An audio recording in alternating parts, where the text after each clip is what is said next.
नमस्कार, मी डॉक्टर संतोष सावर्डेकर, प्रभारी आणि प्रमुख वनस्पती जैवतंत्रज्ञान केंद्र। मी आज तुम्हाला ॲग्लोनेमा ही जी शोभिवंत वनस्पती आहे त्या शोभिवंत वनस्पतीचं उती संवर्धन कसं करायचं याबद्दल माहिती सांगणार आहे। हा व्हिडिओ जर आपणाला आवडला तर तो लाईक करा, सबस्क्राईब करा आणि शेअर करा। मित्रो, जर आपण बघितलं की वातावरणामध्ये आता बदल होत चाललेले आहेत आणि या बदलत्या वातावरणामध्ये आपल्याला शुद्ध हवा मिळणं हे फार आता कठीण झालेलं आहे।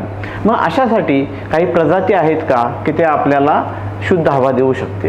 तर त्याच्यामध्ये जर आपण बघितलं तर शोभिवंत ही वनस्पती आहेत। ह्या वनस्पती ह्या आपल्याला सर्वच म्हणजे ठिकाणी जर आपण बघितलं, लग्नाच्या ठिकाणी बघितलं किंवा इतर ऑफिसच्या ठिकाणी बघितलं किंवा घरामध्ये सुद्धा बघितलं तरी वातावरण प्रसन्न ठेवतात ह्या वनस्पती।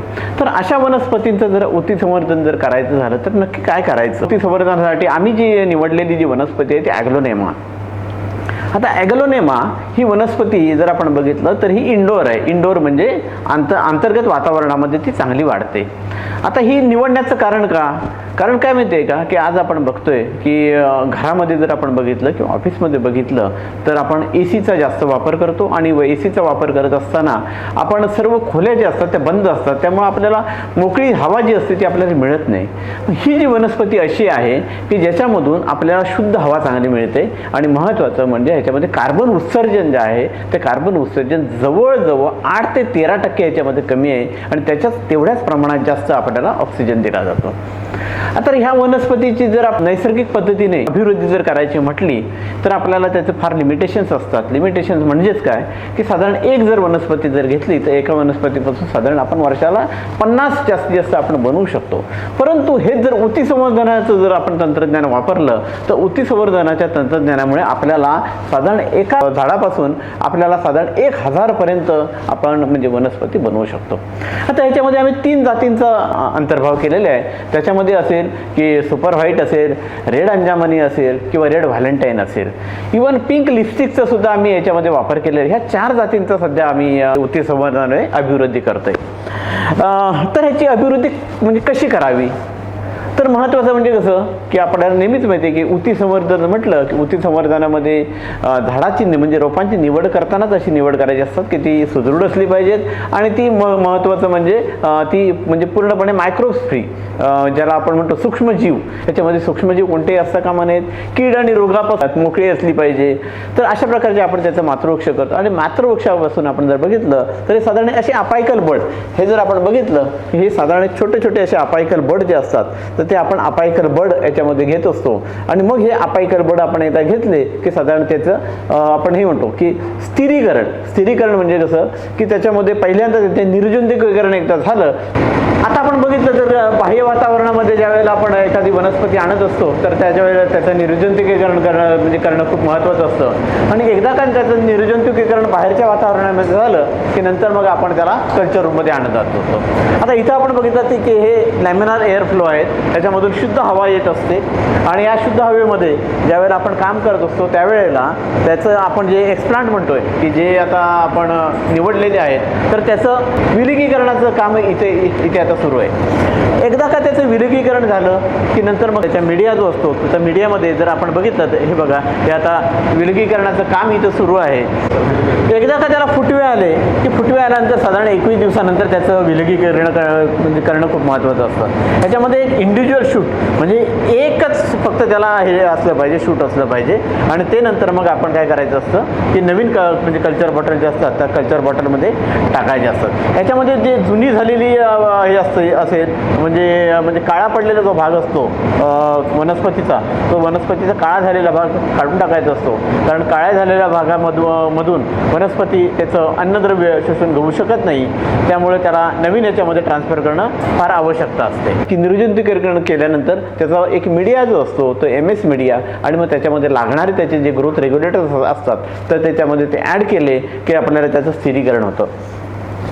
हे साधारण ही जी प्रक्रिया असते ती साधारण 21 दिवसापर्यंत असते आणि 21 दिवसानंतर मग त्याला फुटवे येतात आणि हे जे फुटवे जर आपण बघितलं तर हे साधारण हे अशा प्रकारचे साधारण हे असतात, फुटवे असतात. त्याला तुम्हाला साधारण एक 8 ते 10 त्याला म्हणजे फुटवे आपल्याला झालेले दिसतील. हे असे 8 ते 10 झाले म्हणजे फुटवे झाले की पुन्हा परत त्यांना दुसऱ्या मीडियामध्ये टाकायचं असतं की जेणेकरून त्याची अभिवृद्धी होईल. मग एकदा अभिवृद्धीला सुरुवात झाली की हे साधारण म्हणजे जे सायकल आहे ते सुरुवातीच्या याच्यामध्ये 8 ते 10 होतात.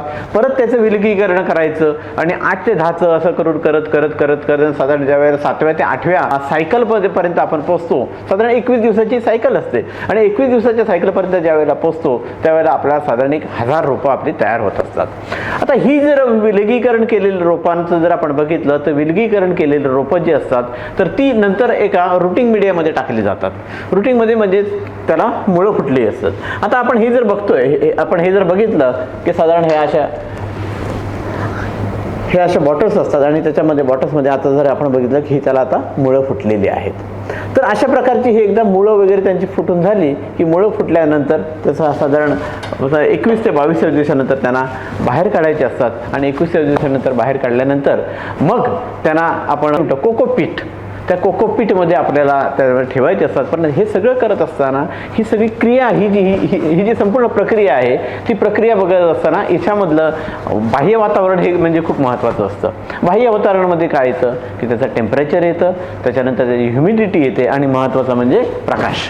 हा साधारण जर म्हणजे टेम्परेचर बघितलं तर साधारण ते 22 ते 24 डिग्री सेल्सिअस टेम्परेचर असलं पाहिजे. ह्युमिडिटी साधारण 80 ते 90% असली पाहिजे आणि जर आपण त्याचा प्रकाश जर बघितला तर साधारण 2000 लक्सपर्यंत त्याचा प्रकाश मिळाला पाहिजे. अभिवृद्धी जर करायची असेल तर ती त्याची निकड आहे.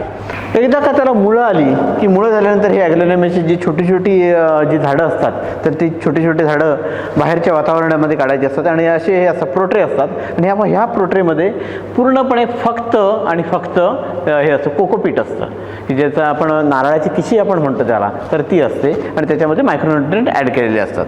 तर अशा प्रकारे साधारण 21 दिवस झाले की त्याला बाह्य वातावरणामध्ये त्याला जुळून घ्यायला लागतात आणि एकदा त्याचं बाह्य वातावरण जुळून घेतलं की त्याला पुरेशा प्रमाणामध्ये त्याची मुळं येतात आणि जर आपण बघितलं तर प्रत्येक ह्याच्यामध्ये मुळांमध्ये आपण जर बघितलं तर साधारण ह्या अशा प्रकारचा हा बंच तयार होतो आणि हा बंच तयार झालेला असतो तर तो आपला अशा प्रकारचा तयार झालेला जो बंच असतो तो पूर्णपणे नंतर मग आपण हे मोठे जे पॉट असतात अशा प्रकारचे जे म्हणजे ज्यांना मुळं आलेले असतात तर ते अशा प्रकारच्या मोठ्या पॉटमध्ये आपल्याला भरावे ठरतात. ह्याच्यामध्ये महत्त्वाचं म्हणजे जशी झाडाची वाढ होत असते त्याप्रमाणे तुम्हाला पॉटिंग मिक्सचर जे असतं तर त्या पॉटिंग मिक्सचरची साधारण क्वांटिटी असते ती क्वांटिटी वाढवावी लागते. याचं एक महत्त्वाचं म्हणजे आता ह्याचं व्हॅल्युएडिशन कसं करायचं असतं तर ह्याच्यामध्ये व्हॅल्युएडिशन करताना वेगवेगळे असतात. साधारण ही कुंडी जर असेल तर ह्या कुंडीपासून साधारण आपल्याला 150 रुपये मिळतात. तीच जर आपण साधारण अशा प्रकारची जर कुंडी वापरली तर साधारण 200 रुपयापर्यंत मिळतात. म्हणजे 200 रुपयापर्यंत हे झाड विकलं जातं आणि त्याहीपेक्षा जर अजून चांगलं व्हॅल्युएडिशन जर करायचं असेल तर अशा प्रकारचं म्हणजे ह्याला म्हणतात कोकोडेमा. ह्याच्यामध्ये कोकोपीट असतं.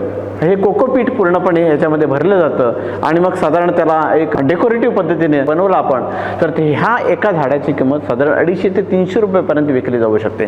त्यामुळे शेतकऱ्यांना म्हणा किंवा जे उद्योजक असतील तर त्या उद्योजकांना याच्यामधून एक चांगल्या प्रकारचं अर्थार्जन होऊ शकतं आणि महत्त्वाचं म्हणजे जी शुद्ध हवा जी आहे तर ती शुद्ध हवा आपणाला मिळू शकते. चला आता शेतकरी बंधूंनो, हा व्हिडिओ आपल्याला आवडला असल्यास आपण डॉक्टर बाळासाहेब सावंत कोकण कृषी विद्यापीठाच्या यूट्यूब चॅनलला त्याचप्रमाणे फेसबुक पेजला लाईक, शेअर, सबस्क्राईब आणि फॉलो करायला विसरू नका.